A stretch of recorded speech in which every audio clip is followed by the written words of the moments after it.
नारूपमस्येह तथोपलभ्यते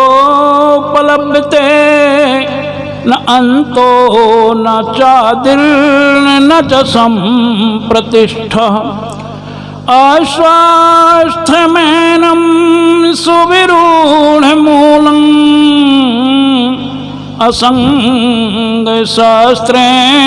द्राणेन छित्त्वा निवेदन है, अगर जाना आना नहीं तो बैठ जाए। गुरु कबीर के चरण नमो प्रगटायो सदपंथ मुक्ति प्रदाता सदगुरु धन्य पारखी सन। बोलिए श्री सदगुरुदेव की।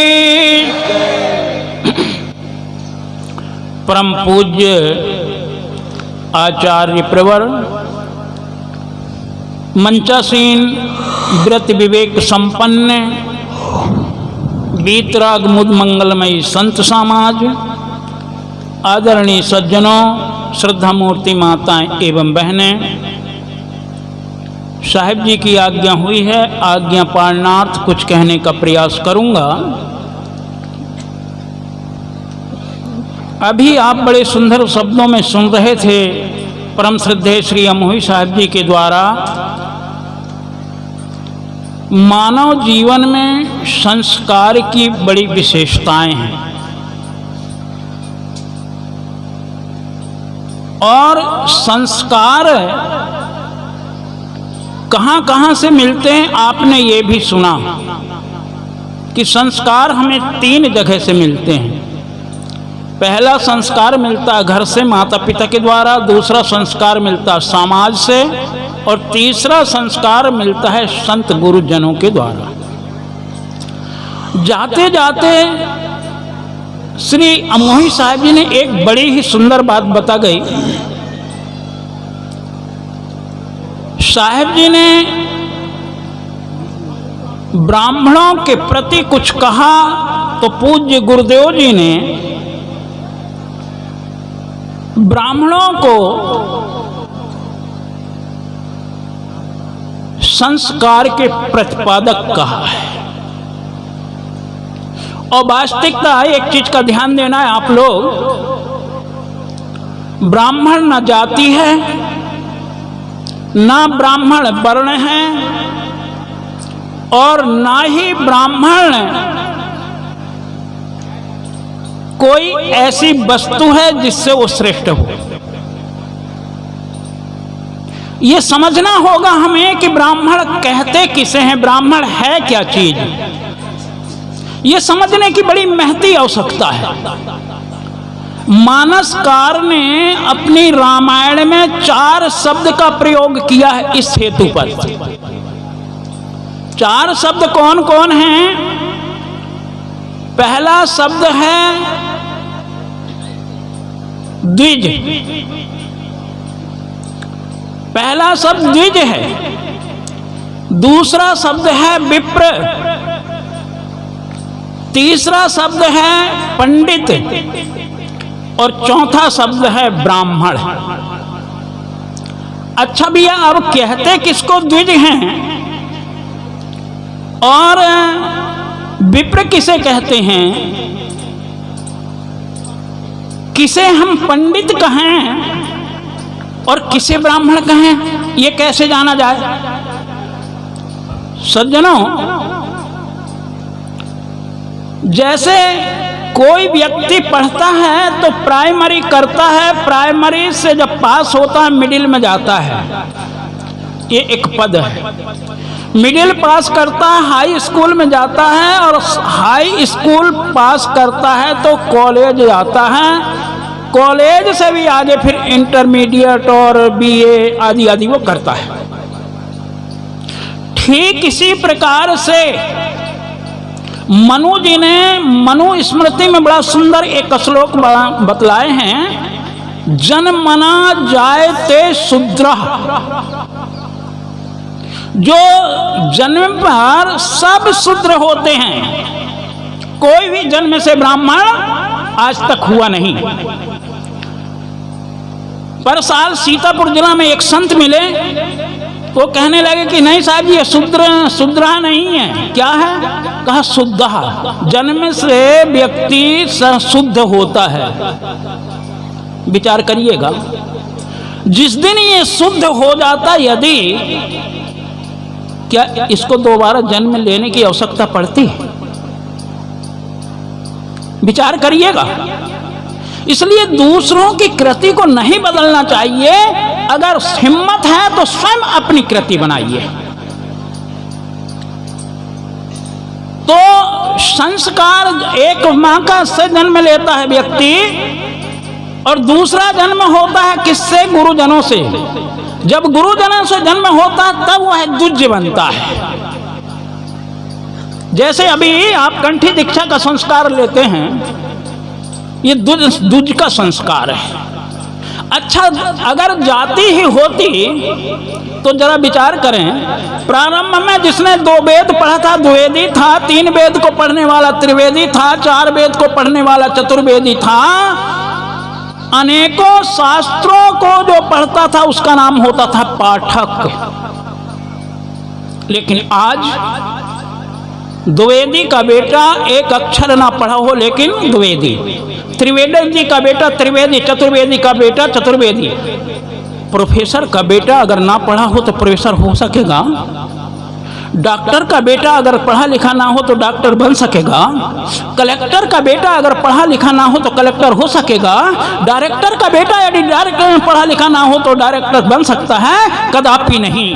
यदि प्रोफेसर नहीं बन सकता, बिना पढ़ा लिखा आदमी डॉक्टर नहीं बन सकता, कलेक्टर नहीं बन सकता, डायरेक्टर नहीं बन सकता, तो जो बिना पढ़ा लिखा व्यक्ति वो द्विवेदी कैसे हो सकेगा? त्रिवेदी कैसे हो सकेगा? चतुर्वेदी कैसे हो सकेगा? इसलिए सज्जनों, ये संस्कार की बात है। इसलिए महापुरुषों ने कहा था, जन्मना जायते शूद्रः संस्कारो द्विजवचरी। सदगुरु कबीर ने कहा, जन्मत शूद्र मुए पुनि शूद्रा, और कितम जने वो घाल जग धंधा। इसलिए वह द्विज कहलाता है। फिर तीसरा शब्द आता है विप्र। किसे विप्र कहते हैं? शास्त्रकारों ने बताया, वेदाभ्यासी भाई तो विप्र, जो वेद का अभ्यास करता है वो विप्र कहलाता है। विप्र ऐसे ही नहीं होता है। जैसे लघु सिद्धांत कौमुदी पढ़ता है 3 साल, तब जाकर के वो मध्यमा करता है, उत्तमा करता है। 4 साल में मध्यमा होता है। 7 साल जब रेगुलर पे वो करेगा शास्त्री कहलाएगा। 12 साल में आचार्य पद करता है। अब कोई एक वो ना जानता हो, घटपट लड़धस आदि नहीं जानता हो, और वो कहता है, ये सबसे पहला सूत्र है लघु सिद्धांत कौमुदी का, ये भी ना जानता और कहे कि मैं शास्त्री हूं। विचार कीजिएगा। इसलिए हमारे ये पारक सिद्धांत में विचार की बहुत बड़ी आवश्यकता है, विवेक की बहुत बड़ी आवश्यकता है। हम सुन सब लेते हैं लेकिन गुनते कुछ नहीं है। कैसे नहीं गुनते हैं? मैं सुबह घूमने गया था, यहाँ सत्संग सुनते हैं लोग, रोज सुन रहे हैं, बीड़ी नहीं पीना चाहिए, तंबाकू नहीं खाना चाहिए, लेकिन जब गेट के बाहर जाते हैं फिर उसके बाद देखिए आप नजारा, आपको स्वयं पता चल जाएगा क्या किए तुमने, क्या सत्संग सुना, खाक। इसलिए हम कितना ही बोलते हैं। इसलिए हमारे साहब कहा करते हैं, कहने वालों में कोई कसर नहीं और सुनने वालों में बिल्कुल। और अगर ऐसा ही सत्संग सुनेंगे तो क्या हमारा जीवन एक आदर्शमय जीवन बन पाएगा? प्रिय बंधुओं, इसलिए मानसकार ने बहुत सुंदर लिखा था, जब राजा दशरथ का शरीर छूटता है और भरत जी उनके वियोग में परेशान होने लगते हैं, तो वशिष्ठ जी ने समझाया है। क्या समझाया है? कहा सोचने के योग राजा दशरथ नहीं है। तो कहा कौन सोचने के योग है? 7 व्यक्ति को सोचने के योग बतलाए हैं वहां पर, लेकिन मैं एक ही व्यक्ति यहां पर नाम प्रदर्शन करूंगा, क्योंकि उतना समय नहीं है कि सभी का नाम प्रदर्शन किया जाए। मानसकार ने लिखा है, सोचिए विप्र जो वेद विहीना और तज निज धर्म विषय लवलीना। वह विप्र सोचने के योग्य है जो अपने कर्म धर्म का परित्याग करके विषयों में ही लवलीन है, वह विप्र सोचने के योग्य है। इसलिए सज्जनों, वेदाभ्यासी भयद विप्रो, जो वेदों का अभ्यास कर किया था वह कौन था? विप्र कहलाता था। और पंडित की व्याख्या, बड़ी सुंदर पंडित की व्याख्या है। एक आख्यान आता है छांदोग्य उपनिषद में, बड़ा सुंदर आख्यान है। एक बालक है, बालक उस समय गुरुकुल हुआ करते नहीं होंगे शायद, जहां तहां विद्यालय नहीं होते थे। बालक अपनी माँ से पूछता है, माँ मैं काशी पढ़ने के लिए जाने का विचार किया हूँ, जा रहा हूँ। वहां पर आचार्य मुझसे गोत्र पूछेंगे, मैं अपना नाम और गोत्र क्या बताऊंगा? माँ स्पष्ट कहती है, बेटा मैंने अपनी जवानी अवस्था में अनेकों पुरुषों की सेवा सहचर्या किया है, इसलिए मैं नहीं जानती कि तेरा गोत्र क्या है। लेकिन एक बात है, मेरा नाम जवाला है और तेरा नाम सत्यकाम है, इसलिए तेरा पूरा नाम सत्यकाम जावाल है। जब सत्यकाम जाता है अपने गुरु के पास में और गुरु पूछते हैं, बेटा तुम्हारा गोत्र क्या है? सतकाम कहता है, गुरुदेव मैं नहीं जानता मेरा गोत्र क्या है। मेरी माँ ने कहा है कि उन्होंने अपनी जवानी अवस्था में अनेकों महापुरुषों की सेवा सहचर्या करते हुए मुझे प्राप्त किया है। मेरा नाम सतकाम है और उनका नाम जवाला है, इसलिए मेरा पूरा नाम सतकाम जवाल है। आचार्य गौतम बड़े उदार थे, वो संकीर्ण विचार के नहीं थे, इसलिए उन्होंने अपनी उदारता प्रकट करते हुए कहा था, बेटा तुम पंडित हो। कैसे पंडित हैं? आचार्य गौतम ने बड़ा सुंदर श्लोक लिखा है, सत्या सत्य विवेकनी बुद्धि पंडा पंडा संजाता अस बुद्धि सा पंडिता। जिसकी बुद्धि सत्य और असत्य छानबीन करने में निपुण हो, जिसकी बुद्धि जल और चेतन का निराकरण करने में निपुण हो, जिसकी बुद्धि मैं और मेरा का बिलगाव करने में निपुण हो, वह पंडित है। इसलिए सज्जनों, तीसरा शब्द आता है शास्त्रों में पंडित। पांडित्य का मतलब यह नहीं कि बहुत बोलने वाला पंडित हो। पंडित वह नहीं है, पंडित वह है जो सत्य और असत्य का अनुसरण करता हो और साथ साथ में जीवन में जीने की कला खाता, खाली कह देने से नहीं, उसको जीवन में उतारने के लिए है। अच्छा, तो ब्राह्मण किसे कहते हैं? बड़ी सुंदर बात है प्रिय बंधुओं, ये कोई ब्राह्मण जाति नहीं है। ठीक उसी प्रकार से जैसे सीएम एक पद होता है, पीएम एक पद होता है, पद के आधार पर उस कुर्सी में जो भी बैठेगा, मुख्यमंत्री की कुर्सी में चाहे वो शूद्र बैठे, वैश्य बैठे, क्षत्रिय बैठे या ब्राह्मण बैठे, क्या कहलाएगा? कहलाएगा मुख्यमंत्री। अगर प्रधानमंत्री की कुर्सी में कोई भी आकर के बैठा है चतुर्वर्ण में, लेकिन वो क्या कहलाएगा? प्रधानमंत्री। इसी प्रकार ब्राह्मण जाति नहीं, ब्राह्मण एक पद है। और इसीलिए कौन किस पद हुआ क्यों धारण किया गया? इसलिए ब्राह्मण का पद धारण किया जिसके अंदर में 9 गुण होंगे, वो ब्राह्मण कहलाता है। ऋजुस तपस्वी संतुष्टा क्षमाशीलो जितेंद्रिय दाता ज्ञानी दयालुश्च ब्राह्मणा 9 गुण, जिसके अंदर में 9 गुण होंगे वो ब्राह्मण होगा। आप बैठते जाइए, बैठते जाइए, खड़े न रहे। ये सज्जनों से निवेदन है, जो भी आएगा बैठ जाए। चलो सर। इसलिए प्रिय बंधुओं, हमें ये विचार करना होगा। आचार्य श्री राम स्वरूप साहब जी ने बड़े सुंदर शब्दों में कहा था, हम भी ब्राह्मण हैं। श्री बिलास साहब भी ब्राह्मण हैं, श्री लाल साहब भी ब्राह्मण थे। सदगुरु काशी साहब ब्राह्मण थे।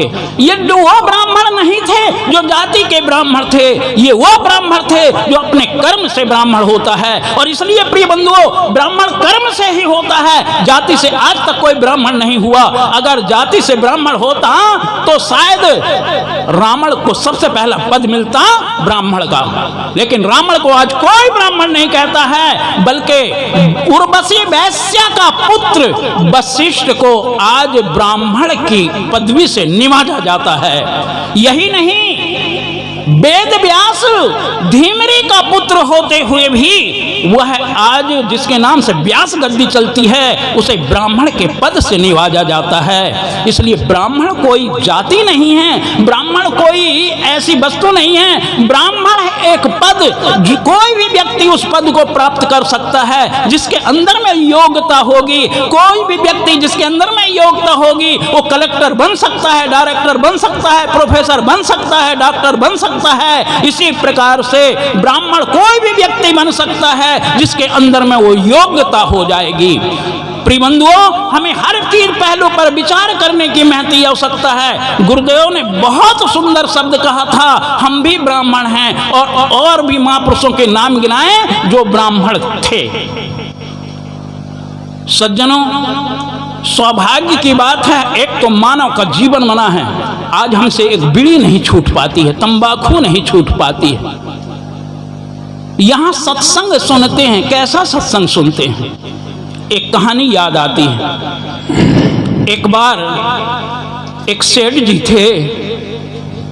सेठ जी के पास में कुछ घाटा लगा, और घाटा इतना लगा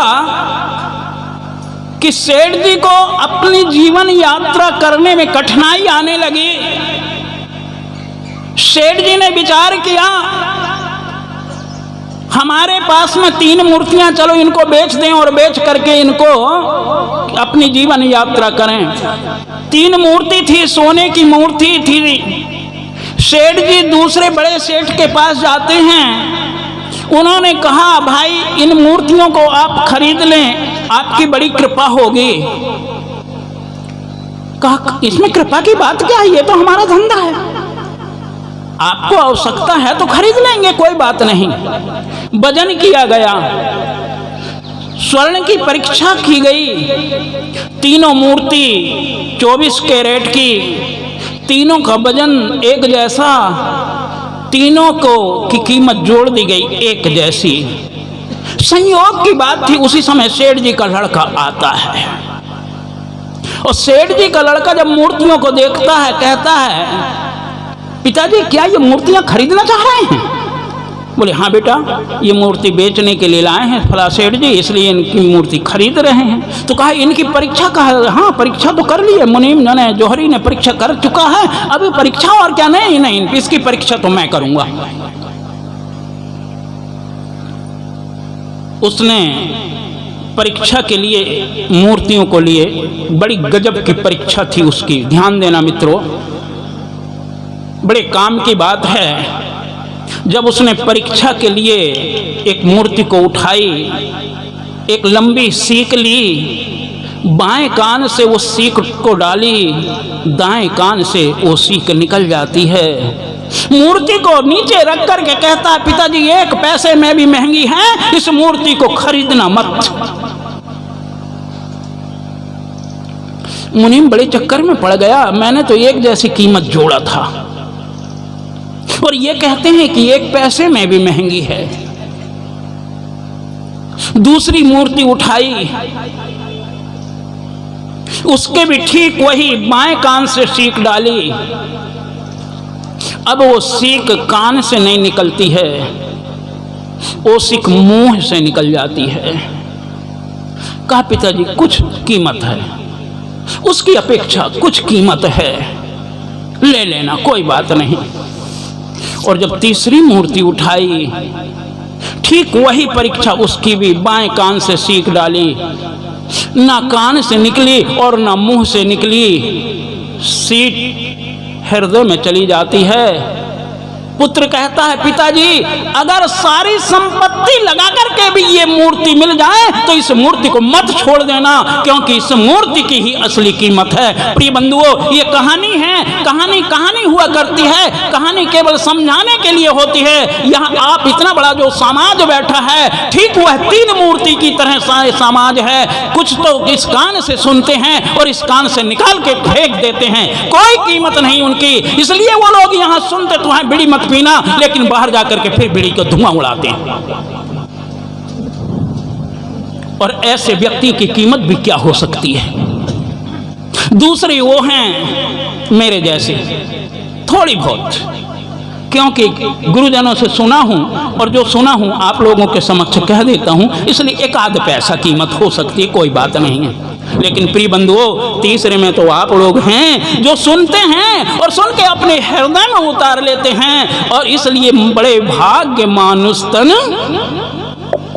इसलिए ये बड़े भाग्य की बात है।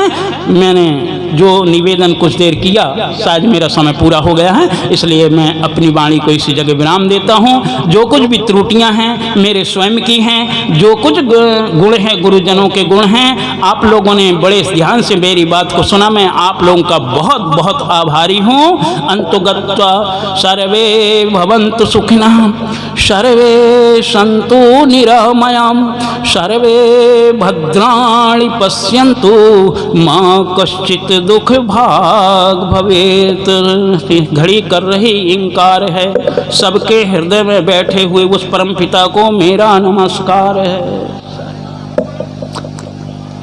ये थे विचार श्री दिनेश साहब के। एक महात्मा की मांग और थी, पीछे देखा तो चले गए। मेरी कोशिश रही जिन्होंने मांग की उनको भी सुनने की, और जो मुझे अच्छे महात्मा लगते कि समाज को कुछ दे सकते, उनके द्वारा आपने सुना। अब जो नहीं है वो तो नहीं है। अब साथ बैठे महेश साहब जी, आप जरा 4:30 बजाएं।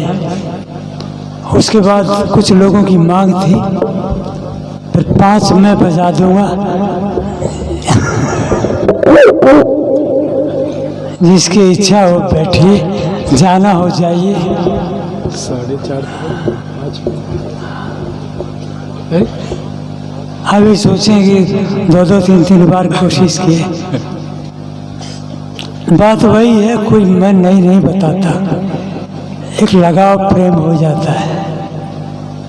सारे महात्मा कितनी अच्छी अच्छी बात बता रहे हैं, वही बात है, हम दोहराएंगे। चलें साहब, 5 मिनट नहीं, ये 4:30 बराबर 10 मिनट।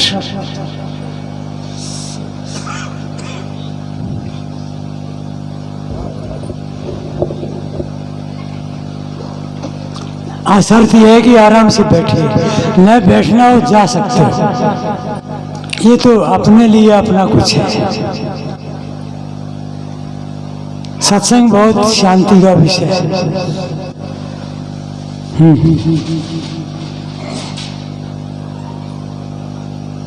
सुमिरन करहु राम का,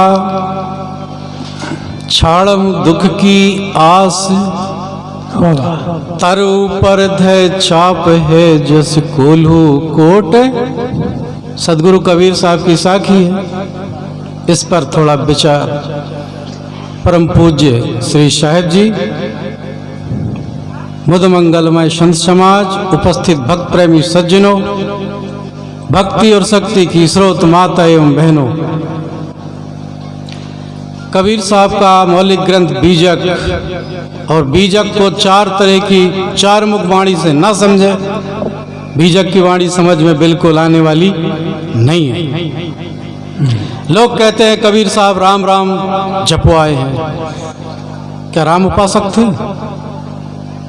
बात यहाँ है माया मुख की। तथा कथित नामधारी गुरु लोग कहते हैं जो राम उपासक होते राम राम जपो, इससे तुम्हारा दुख दूर हो जाएगा। कृष्ण उपासक यही कहते कृष्ण नाम जपो, शिव उपासक कहते शिव नाम जपो, कबीर उपासक भी कह सकते कबीर नाम जपो।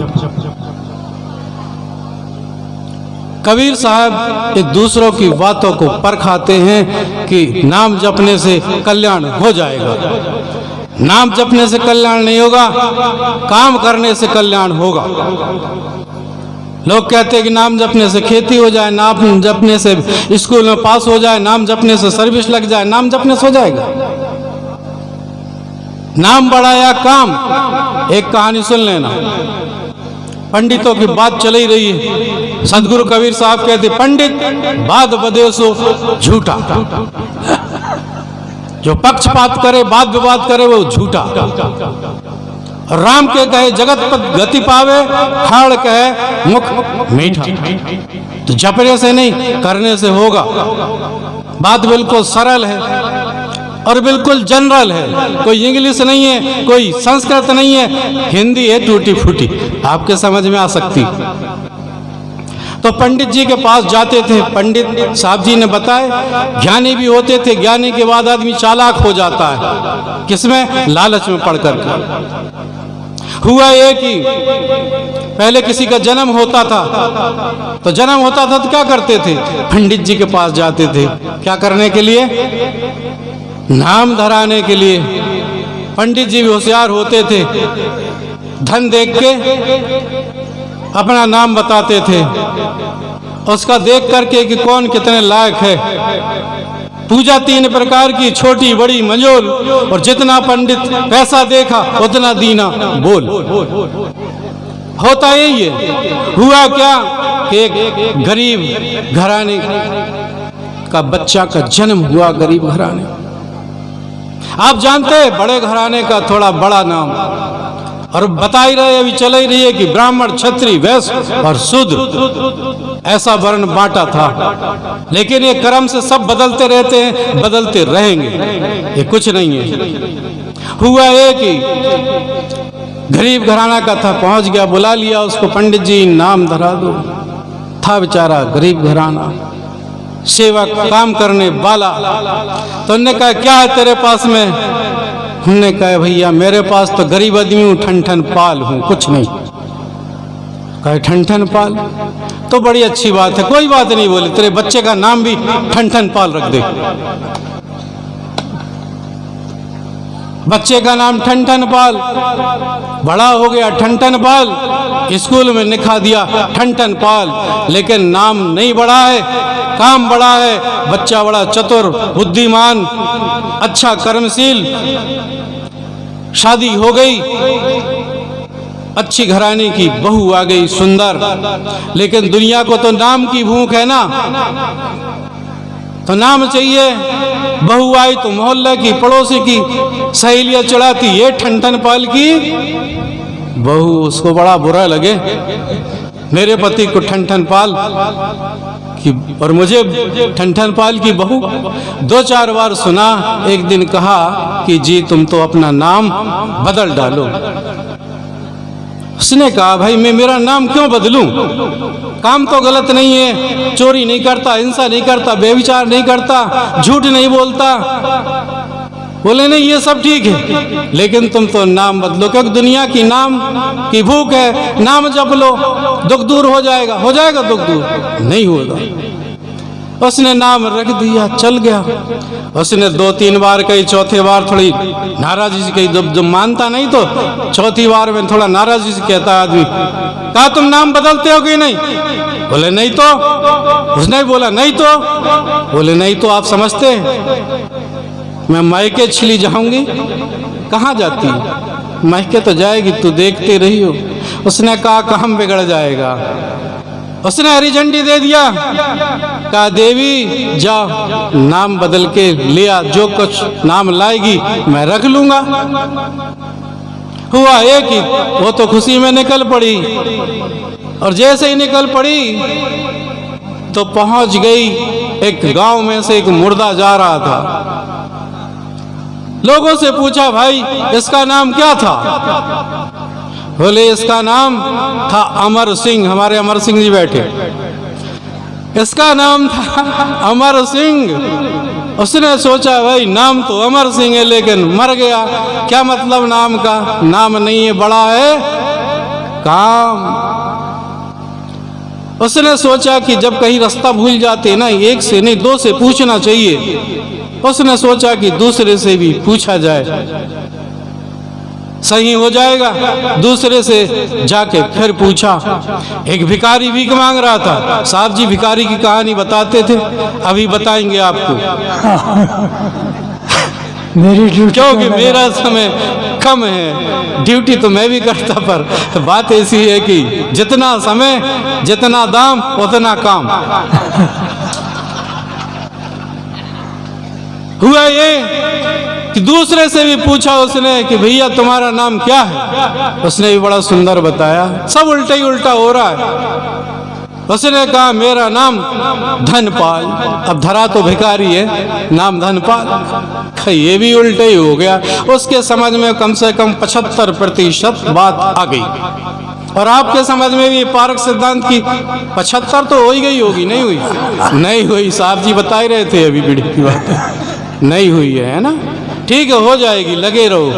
हुआ ये कि उसने सोचा कि अरे तीसरी बार और पूछ लो। 3 प्रकार बताया ना। तीसरे से जाके पूछा, देखा कि एक कसाई बकरा काट रहा था। सोचा कि इससे भी पूछूं, ये तो सही बताएगा, ये तो दया होगा इसमें। उसने सोचा और उसने पूछा उससे, भैया तुम्हारा क्या नाम है? तो उसने भी गजब का नाम बताया। कसाई ने क्या बताया? कहा मेरा नाम दयानंद।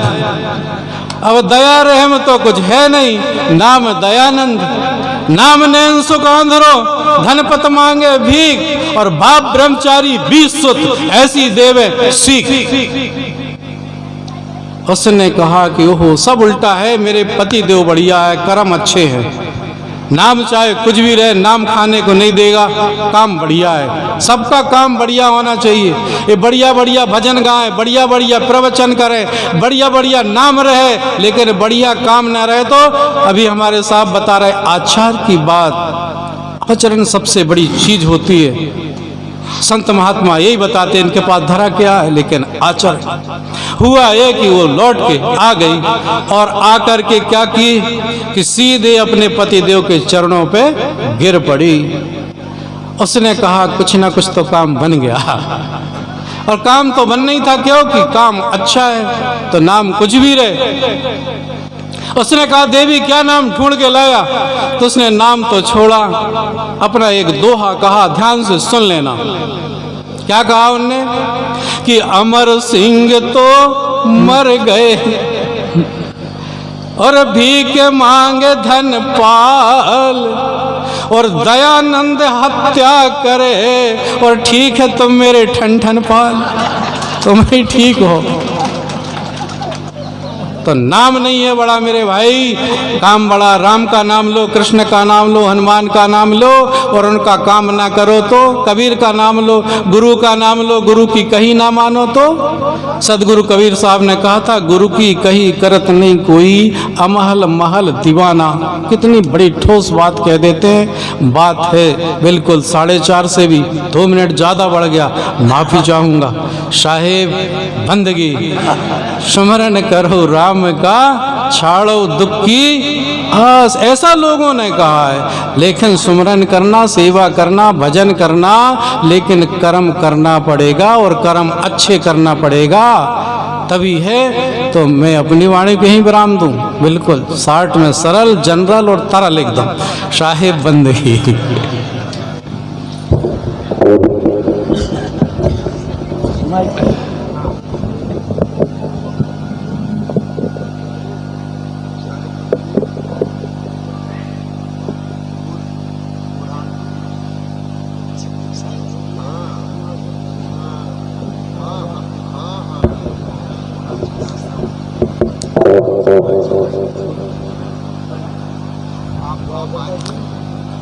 ये प्रेमी बैठ जाए, खड़ा कोई भी न रहे।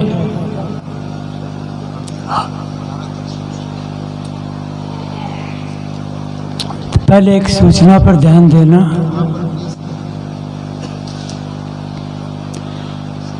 ये बाड़े में हम लोग बाड़ा कहते हैं, ये भाई पार्किंग कहा MH 18W 2251 ये मारुति सुजुकी गाड़ी है। ये मेरी आवाज़ आप यदि सुनते हैं अपनी गाड़ी के पास पहुंचिए, फिर से गाड़ी का नंबर सुन लीजिए, MS18W 2251। वो कहीं आने जाने में या गाड़ी निकालने में बाधा पड़ रही है, आप अपनी गाड़ी के पास पहुंचिए, अपनी गाड़ी हटाइए। जिस भाई प्रेमी की गाड़ी है उसे निवेदन है, यदि आप मेरी आवाज़ सुनते हैं तो अपनी गाड़ी को हटाकर औरों को रास्ता दीजिए। अब आप जा सकते हैं।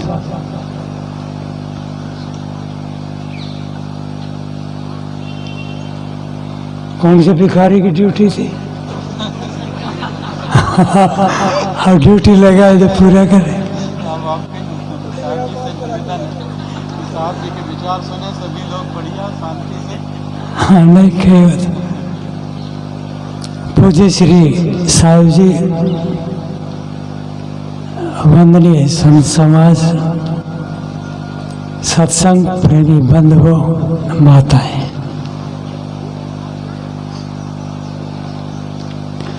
ज्ञान की बातें सदा अच्छी होती हैं।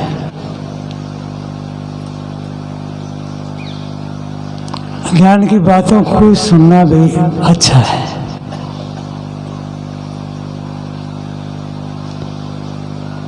ज्ञान की बातों को कहते रहना भी अच्छा है। सुनने से भी और अच्छा कह दो, क्योंकि वो बोलता भी है, उनकी बातों को कोई और भी। साहब आप बैठ जाओ, मुझे ये बातें ये खलती है हमको। मेरा सुनना चाहते हो तो बात ठीक है, मगर कहीं सुनने दोगे तब।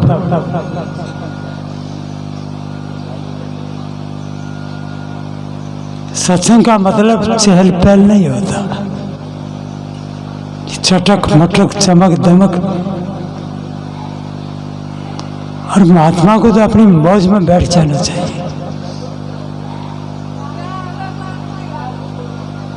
ये जो पीछे बोलते हैं या बोलती हैं, उन्हें आप जाकर रोक दीजिए, कोई भी हो।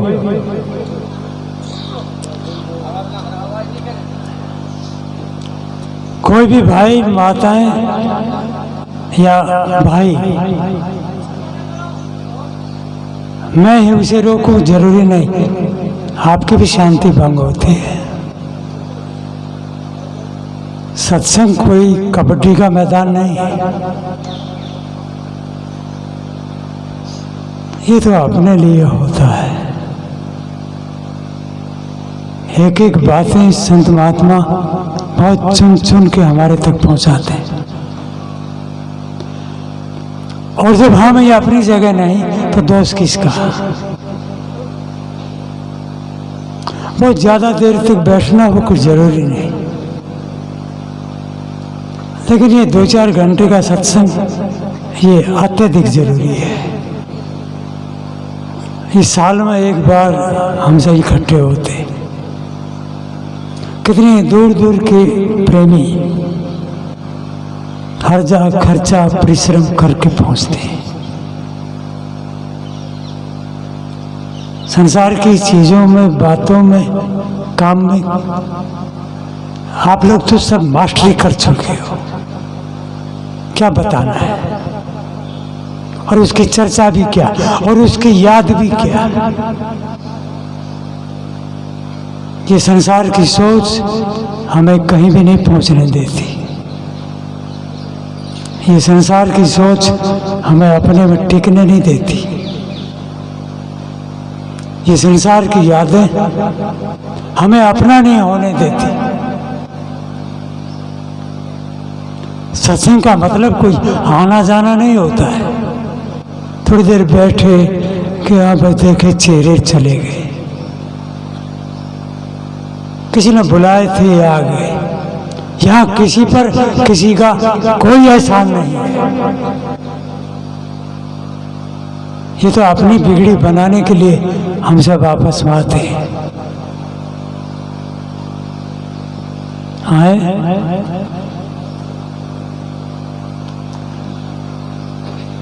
सदरुख श्री कबीर साहब की रचना के आसपास मन की धारा को जोड़िए, लाभ होगा। पहली बात तो यह है कि संसार के नर नारियों को लाभ और हानि का बोध नहीं। मैं ये नहीं कहता कि उनको पता नहीं, उनको जो पता है उसे पहले बता देता हूँ। कुछ मिल जाता है, कुछ मिल गया, कुछ पा लिया, कुछ इकट्ठा हो गया, कुछ बढ़ा लिए, कुछ बना लिया। संसार के लोग कहते हैं बड़ा फायदा हुआ, बड़ा लाभ हुआ। पास से कुछ चला गया, कुछ टूट गया, कुछ फूट गया, कहीं कुछ छूट गया, तो हम कहते हैं कि बड़ी हानि हुई। हानि होती है तो आदमी दुख मानता है, और कुछ पा लेता है तो उसे अच्छा लगता है और लाभ मानता है। माना कि ये हानि हानि है और ये लाभ लाभ है, लेकिन अब ज्ञान की आंखें खोलो, अपनी थोड़ी समझ बढ़ाओ, विवेक पैदा करो, तो ये कोई हानि हानि नहीं और ये कोई लाभ लाभ नहीं। तो इसका मतलब क्या हुआ? इसका मतलब है कि हे बाबा,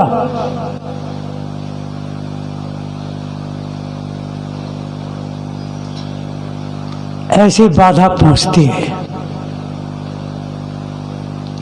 और यदि बोलेंगे 10 व्यक्ति उधर घूमेंगे।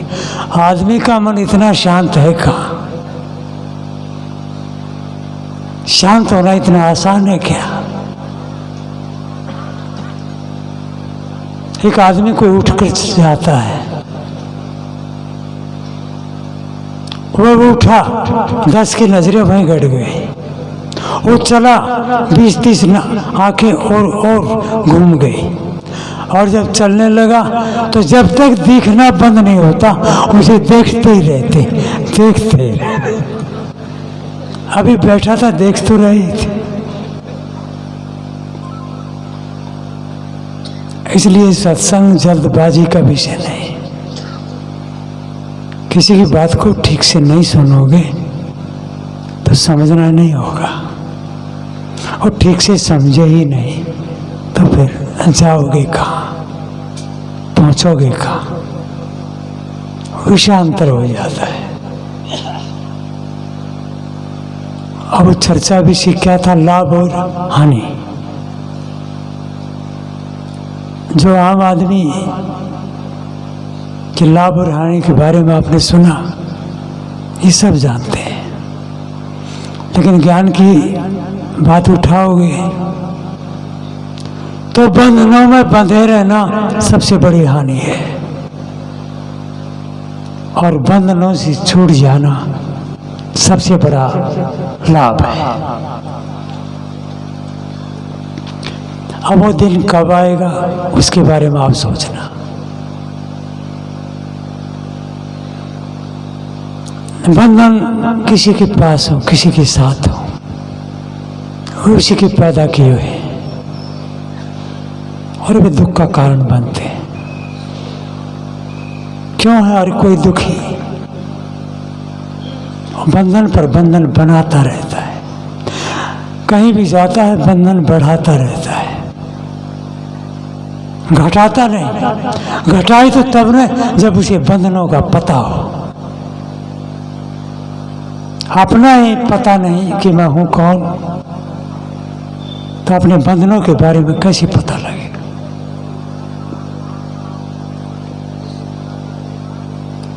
आए साहब की मैं रचना उठा लेता हूँ। रचना के अनुरूप ही संत महात्मा हमें समझाते बताते हैं। सदगुरु ने कहा है कि आज काल दिन कई एक में, स्थिर नाही शरीर। कहें ही कबीर कस राखी हो, कांचे बासन नीर। ठीक बात है, ये जो मिट्टी पानी की काया है, जिसको हम शरीर कहते हैं, हड्डी मांसपेशियां, ये हाड़ मांस का ढांचा, ये कभी भी साथ छोड़ सकता है,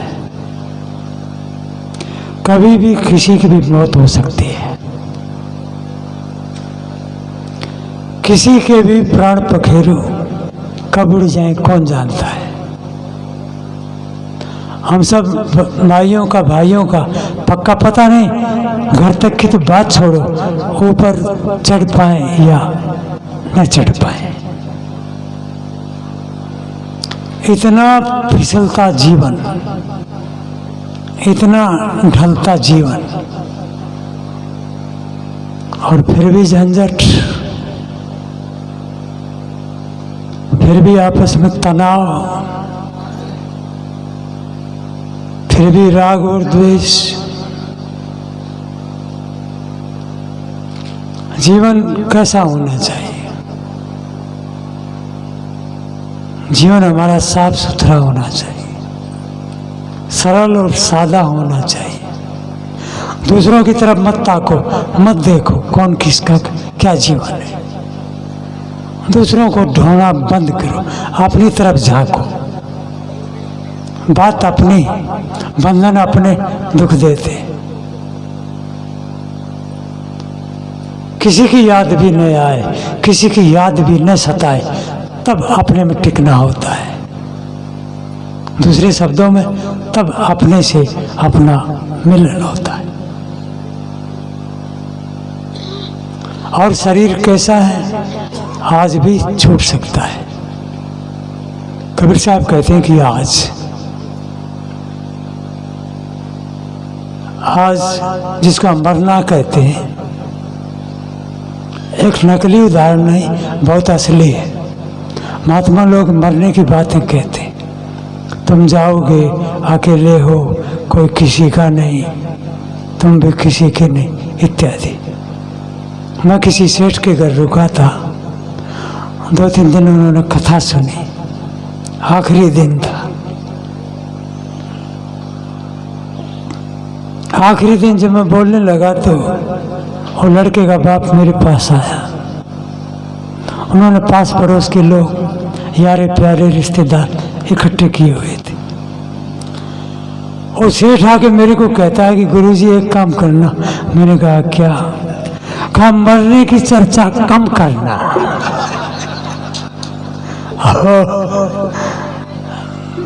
मरने के बारे में कम बताना कुछ।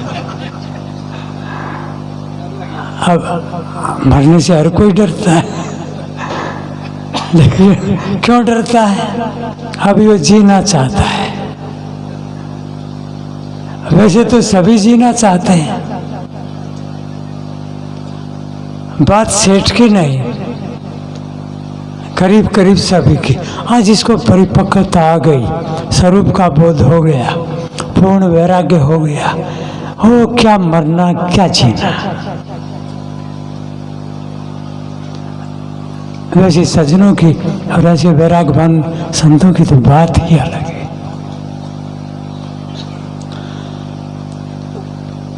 जीने की मांग भी गलत है, क्या करोगे जी के?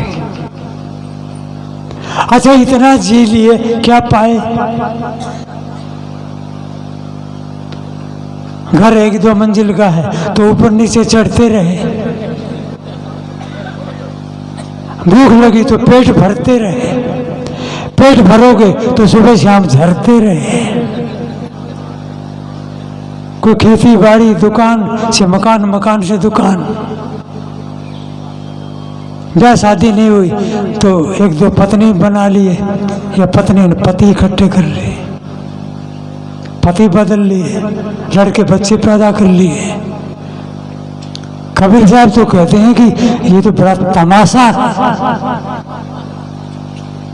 आदमी अपने जीवन के साथ खिलवाड़ करता है। गुरु ने कहा भी है कि यह तमाशा देखो रे भाई। संसार के लोगों को समझाने के लिए कबीर साहब कहते हैं यह तमाशा, ये मदारी तमाशा दिखाता ना, मदारी डमरू बजाता है, कितना अंधापन है। आदमी कहीं अपने काम से जाता है, डमरू की आवाज सुनकर मदारी का तमाशा देखने लोग खड़े हो जाते।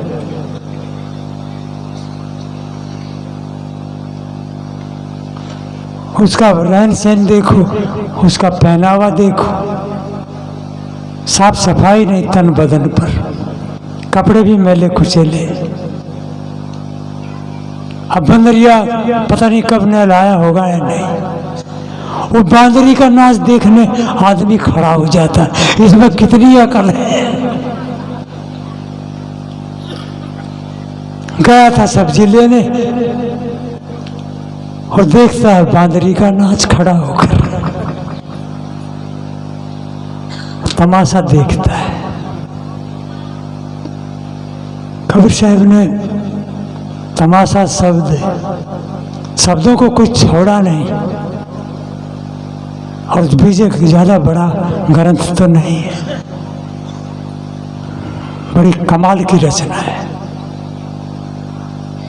कोई जानेगा जाननहारा।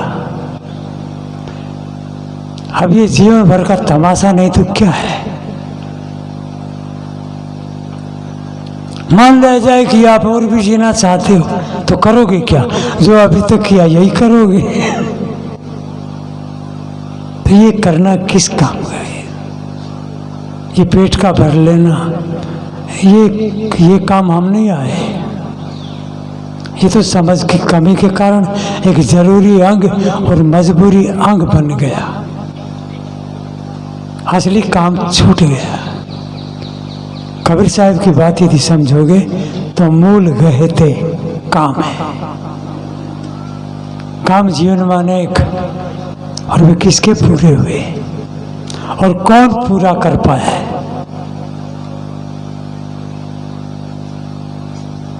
और साहब कहते हैं कि शायद मौत आज आ जाए। आज दूसरा शब्द है काल। काल यानी कल। आज यदि शरीर नहीं छूटा, बच निकले, तो कल भी तो मौत हो सकती है। मौत होने के लिए एक्सीडेंट जरूरी नहीं है, बीमार पड़ना भी जरूरी नहीं। जब प्रारब्ध समाप्त होगा, चलता फिरता व्यक्ति भी गिर जाता है, बैठा बैठा व्यक्ति भी चला जाता है, हंसते हंसते भी लोग हिचकी ले जाते। ऐसा है जीवन। और हम किन छोटी छोटी बातों, ओछी बातों जिनमें कोई दम नहीं, उन्हीं में लड़ते चिढ़ते रहते, एक दूसरे को धक्का देते रहते। दूसरा कल, कल भी मौत हो सकती है, या दिन कई एक में, या और कुछ दिन के बाद। कई दिन में 2 साल भी हो सकते हैं और 100 साल भी टिका जा सकता है। लेकिन 100 साल का जीवन भी कोई बहुत ज्यादा लंबा जीवन नहीं है। क्या 100 साल? अभी कितने 60 के बैठे, कोई 70 का बैठा है, कोई 80 का, कोई 50 का, और 100 साल भी झटपट निकट आ जाए। जीवन जाते देर नहीं लगती। तो ऊपर की चौपाई का संकेत है आज, काल, दिन, कई एक। स्थिर नहीं शरीर, ये शरीर तुम्हारा टिकाऊ नहीं है। नीचे का उदाहरण है कि कहीं कबीर कस राख्यो कांचे बासन में, कच्चे घड़े में पानी कब तक टिकाओगे? साहब के दृष्टांत, उदाहरण, रूपक इतने सटीक हैं, इतने बेजोड़ हैं, इनका कोई मुकाबला नहीं। घड़ा, पानी का घड़ा, रोज पानी पीते हैं हम लोग घरों में, और नाम दिया कच्चा घड़ा। कच्चे घड़े को पका भी लेते हैं। कहें कबीर कस राखी है,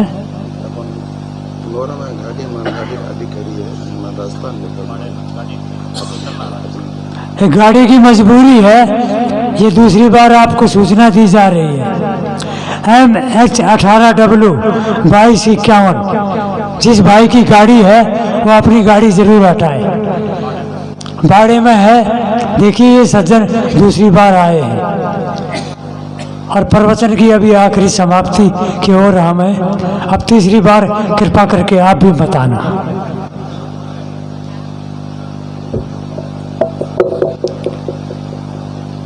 लो आए, बात पूरी कर दूं। तो गुरु कहते हैं कि कच्चे घड़े में पानी कब तक टिकाओगे? घड़ा सब घरों में धरा रहता है।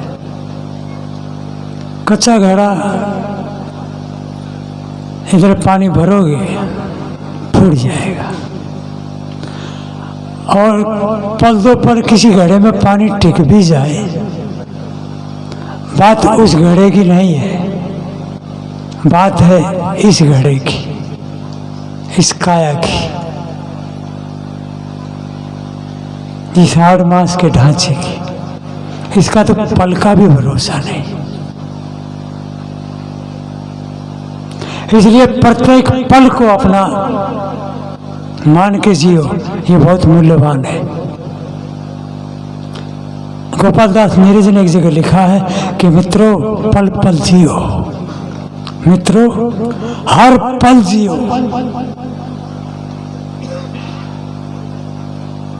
मित्रों हर पल जियो। कैसे? अंतिम ही पल मान। क्या पता ये आखिरी पल हो तो। मित्रों हर पल जियो और अंतिम ही पल मान। और अंतिम पल है कौन सा, ये कौन सका है जान, किसको किसका पता है। इसलिए गलत से बचो और ठीक को पकड़ो। ठौर ठिकाना सत्संग है, साधु संतों का सत्संग। इसमें बैठो, सुनो, कुसंग से हट जाओ। कुसंगी आदमी खुद भी दुखी रहता, आपको भी दुख देगा। और यदि किसी आदत के शिकार हो गए तब तो जीवन और नरक बन जाता है। अपने हाथों अच्छाई और बुराई, सही और गलत, ये कौन नहीं जानता है। देखो अंतिम एक उदाहरण सुन लो फिर उठो। कैसे? लक्ष्मी और शनिचर में झगड़ा हो गया। अब जैसे झगड़े की मैंने बात कही ना, तो आदमी बड़ा शांत हो जाता है, क्योंकि उसके जीवन में झगड़ा है।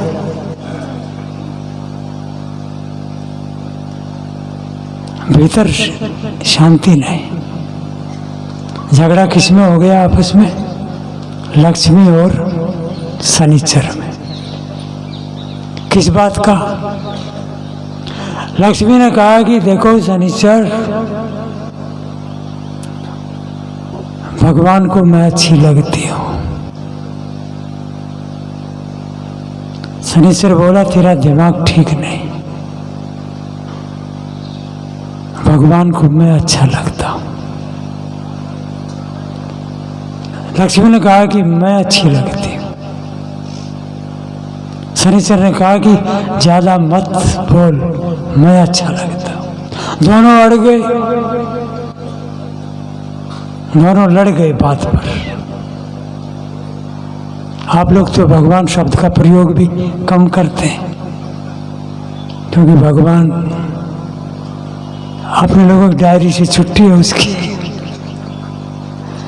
कथा है, कल्पित ही सही मगर फिर भी यथार्थ है, झूठी है फिर भी सच्ची है।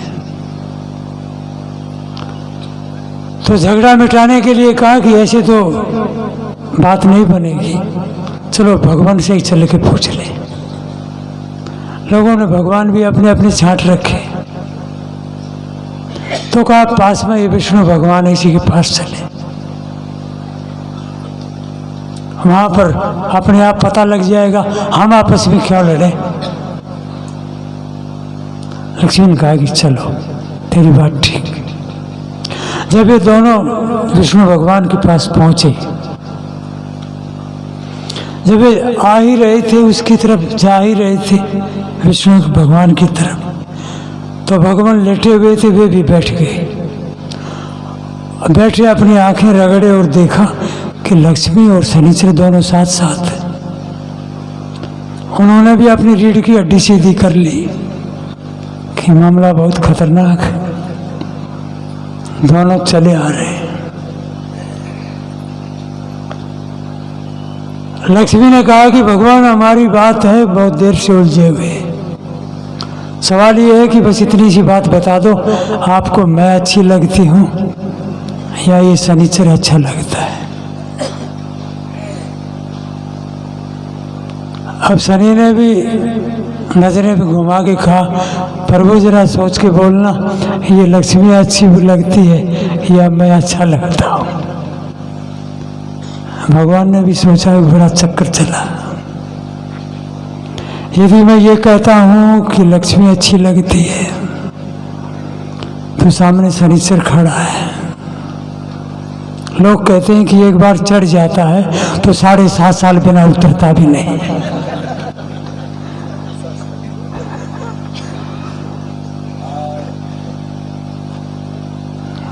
और इसको अच्छा कहता हूँ वो भी ठीक नहीं, लेकिन आगे लोग भगवान फोकट में तो नहीं मानते।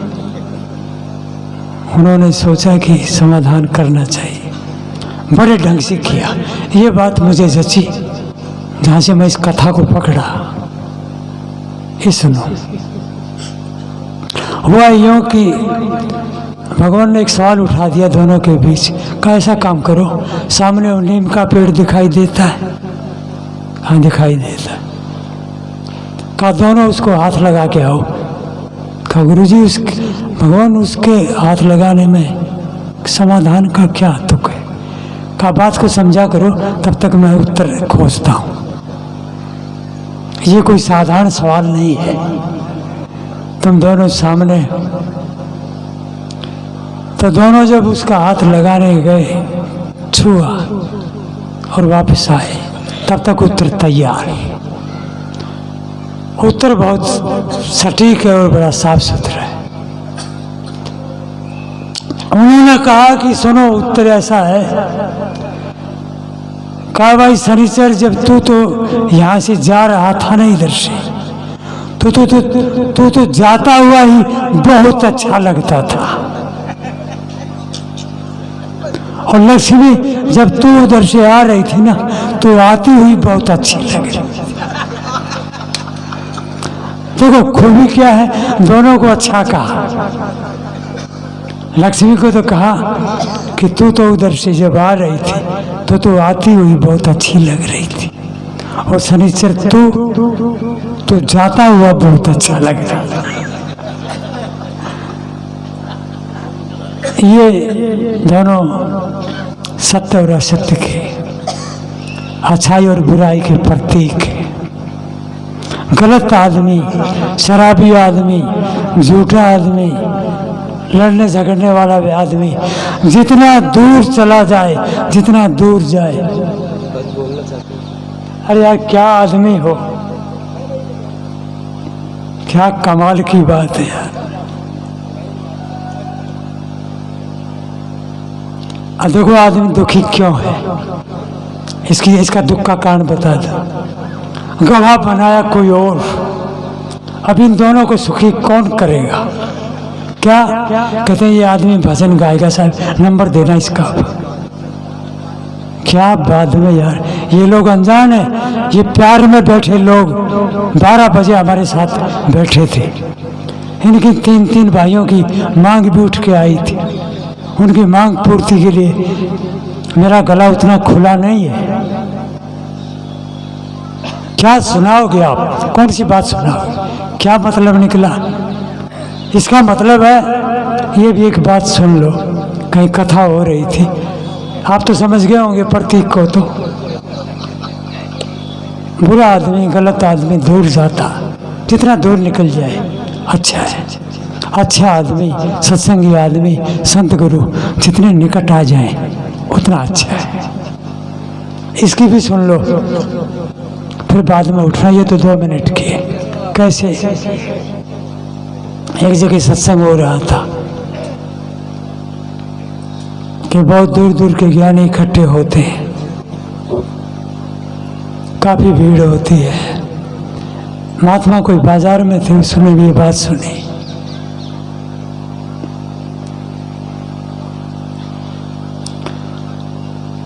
तो काफी ज्ञानियों की भीड़ तो नहीं होती है, लेकिन ज्ञानी इकट्ठे होते हैं, चले। तो उसका भी विचार बदल गया। महात्मा भी सत्संग में पहुंच गए। जब वो सत्संग सुना रहे थे तो धीरे धीरे लोग चले गए। कितनी देर तक बैठेंगे? आप लोगों को तो कोट से धन्यवाद है, कम से 20, 25, 30 लोग तो और भी आके बैठ गए। बहुत बड़ी बात है। तो क्या हुआ कि वो तो उठते उठते सब उठ गए। अंत में 2 बैठे रह गए। 2 बैठे रहे तो जो वक्ता बोल रहे थे उन्होंने कहा कि भैया तुम बड़े भाग्यशाली हो, संसार तो है ही, सत्य के प्रेमी बहुत कम होते हैं, तुम बहुत सच्चे और अच्छे हो। 2 बैठे थे सामने, उनमें से एक ने भी हाथ उठाया। महात्मा ने कहा तुमने मेरी बातें पूरी सुनी, बड़े अच्छे ढंग से सुनी। एक ने कहा कि महाराज बात सुनो हमारी। कहे क्या? कहा मैंने आपकी बात कुछ भी नहीं सुनी। कहा क्यों? कहा मैं तो इसलिए बैठा हूँ कि तेरा ये प्रवचन कब बंद हो और मेरा नंबर कब आए। मैंने तेरी कथा बता से कोई मतलब।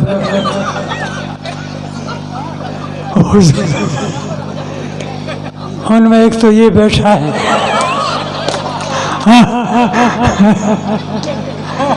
जो अपनी कथा को पकड़े रहेगा, वो मेरी सुनेगा। दूर से उठ के जो बेचारा बैठा था उसकी भी शांति भंग कर बैठा। उसने सोचा यार ये एक भी निकल गया।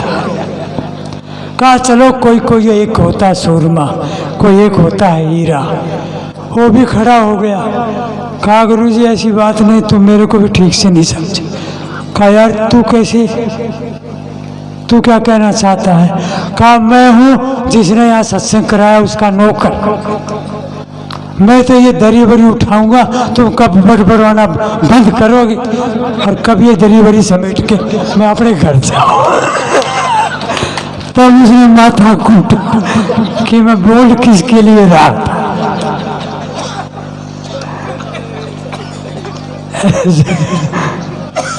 चलो काफी हंस भी लिए। अब गला मेरा कम काम करता है। संत महात्मा अच्छी अच्छी बात बनाए। अभी वंदना बोलो और फिर प्यार से किसी को बिना धक्का दिए उठना और फिर आगे भोजन और फिर सत्संग, फिर पूजा पाठ। इससे बढ़िया और कौन सी बात? बोलो श्री सदगुरु देव।